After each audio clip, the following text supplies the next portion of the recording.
All right, welcome to The Explainer. Today we're jumping into the really fascinating history of Freemasonry in Azerbaijan. And believe me, it's a journey that connects ancient mysticism with modern geopolitics in ways you probably wouldn't expect. So, how do these two things even connect? Well, the story of Freemasonry in Azerbaijan, it's like this incredible bridge. On one side, you have these ancient, esoteric Eastern traditions, and on the other, the more structured philosophical organizations of the West. And as we're about to find out, this connection reveals some surprisingly deep ties to the country's national identity and its long search for a modern path. Okay, so to really get this, we have to start with a single powerful idea: light. Long before any Masonic lodge ever set foot in the region, the culture there was already shaped by Zoroastrianism. This slide here, it draws a really powerful parallel. On one hand, in Zoroastrianism, you've got this epic cosmic struggle between light and darkness. And on the other, in Freemasonry, the central idea is this symbolic journey from the darkness of ignorance to the light of knowledge and virtue. See the connection? This shared philosophical ground, well, it's pretty much the key to the whole story we're telling today. So let's dig into that foundation a bit more. We're talking about a really deep esoteric heritage that was part of Azerbaijan for centuries. It created this fertile intellectual ground where Masonic ideas could eventually find a home and really take root. You've probably heard Azerbaijan called Olur Yordu, the land of fire. And that's all thanks to Zoroastrianism. Their fire temples, like the famous Adishkan near Baku, are just iconic. But it's not just about literal fire. The religion set up this incredibly powerful ethical framework: good thought, good word, good deed. Think about that. This focus on living a virtuous life to better yourself and humanity. That's a principle that echoes almost perfectly with core Masonic ethics. And then you have something called Hurufism, which kind of builds on this foundation.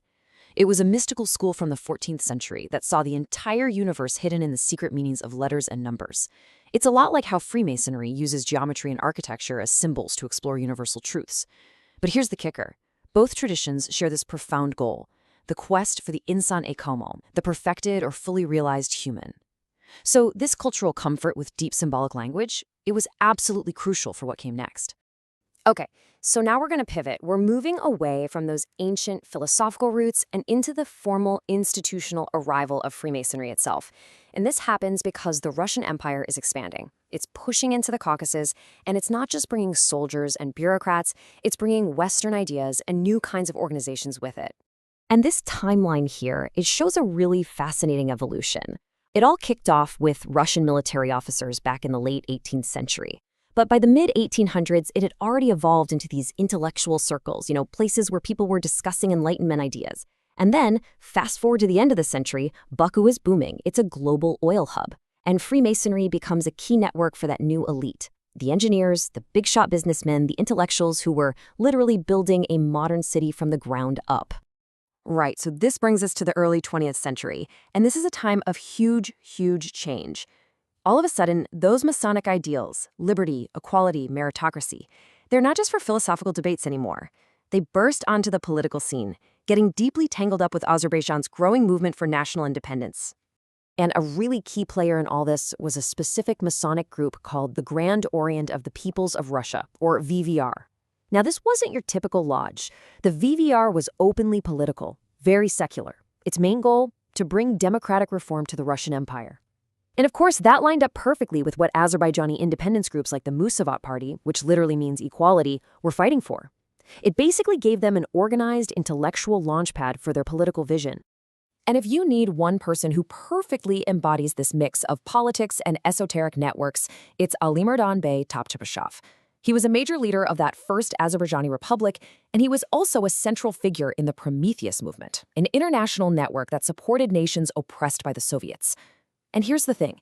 It's widely believed that his incredible diplomatic access, he led the delegation at the Paris Peace Conference, was seriously boosted by his connections within those influential European Masonic circles. And this slide just lays it out so clearly. Look at the principles of the Azerbaijan Democratic Republic from 1918, the very first parliamentary democracy in the entire Muslim world. It championed equality, secularism, merit. Now compare that to Anderson's constitutions from 1723, which is basically the founding document of modern Freemasonry. The parallels are just undeniable. It's all about merit over status, about equality, about fraternity. You could almost say the ADR was Masonic ideals put directly into political action. But this pioneering dream didn't last. The Bolshevik invasion in 1920 just crushed the independent republic, and it forced Freemasonry and all those democratic ideals to either go deep underground or flee into exile. Yeah, the Soviets came in and just banned all Masonic activity. They called it bourgeois and a tool for imperialist espionage. So for 70 long years, the light of Freemasonry was basically snuffed out inside Azerbaijan. But the tradition didn't die. You could say its embers were carefully kept glowing by political exiles, especially in the diaspora community in Paris, who made sure those ideals stayed alive. Okay, fast forward to the collapse of the Soviet Union. Azerbaijan gets its independence back. And you might think Freemasonry just popped back up, right? No way. Its revival was anything but spontaneous. It was the meticulous, carefully planned international project. So check this out. They called it the Azerbaijan Project. It kicked off in 2000 with a lodge founded in Washington, D.C. to lay the intellectual groundwork. Then, in 2002, the Grand Lodge of Russia gets involved, setting up a lodge in Moscow. A year later, the Grand Lodge of Turkey jumps in, forming a lodge in Istanbul. So you have this three-pronged international effort, which is honestly a fascinating reflection of Azerbaijan's own foreign policy, and it all led up to the official consecration back in Baku in 2008. So there it is, December 9th, 2008, a historic day. The National Grand Lodge of Azerbaijan is officially established. And the really crucial part is that its founding charter was signed by the Grand Masters from the US, Russia, and Turkey. That gave it immediate and powerful legitimacy right from the get-go. And that legitimacy, it has only grown since then.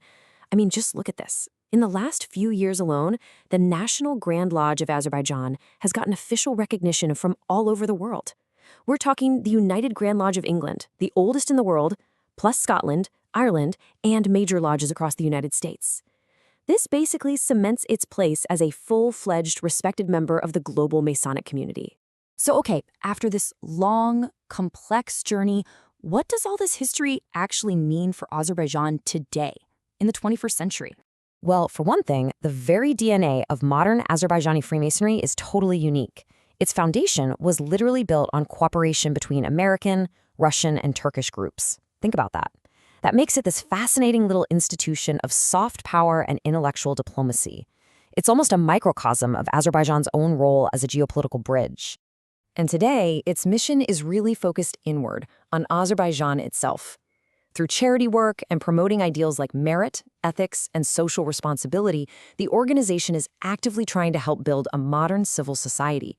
The goal is to be seen not as some secret club, but as a constructive, public-facing force for good, a place for personal growth and community service outside of politics. When you step back and look at the whole picture, this journey from ancient fire worship to a modern, globally recognized institution, it's just a powerful story of cultural endurance and adaptation. It really is a kind of silent but powerful bridge, carrying that esoteric light from the land of fire towards the ideal of a modern, virtuous society. And that leaves us with one final thought to chew on. In a region as complex and dynamic as the Caucasus, what role is this silent bridge going to play next? How will this unique blend of Eastern mysticism and Western structure continue to influence the future of civil society, not just in Azerbaijan, but maybe even beyond?